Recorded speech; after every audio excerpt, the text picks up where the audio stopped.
Hello, and welcome to my YouTube channel. In this video, I'll share a very useful and important tutorial, how to disable two-factor authentication, also known as two-step verification, on your Facebook account. Let's get started. First, open your Facebook account. Once opened, you'll see the main interface. Look at the top right corner, where you'll find your profile icon. Click on it. After clicking on your profile icon, scroll down and locate an option called Settings and Privacy. Click on this option. Once you click Settings and Privacy, you'll see a new interface with several options. Find the Settings option and click on it. In the Settings menu, you'll see an option for Account Center at the top. Click on it. After clicking, wait for it to load. Once it's loaded, you'll see a new screen. Here, look for an option called Password and Security.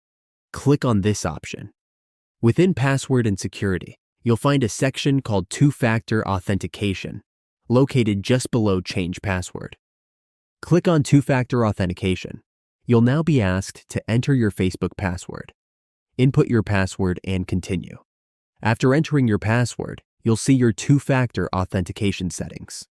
Currently, two-factor authentication will likely be enabled. To disable it, find the text message option.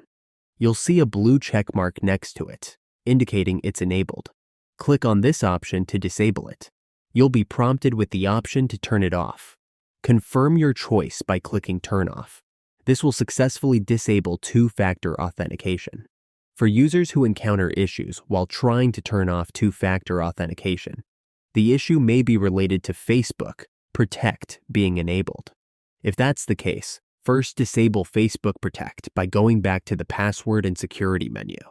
Once Facebook Protect is turned off, you can disable two-factor authentication without any problems. That's it. This is how you can disable two-factor authentication on your Facebook account.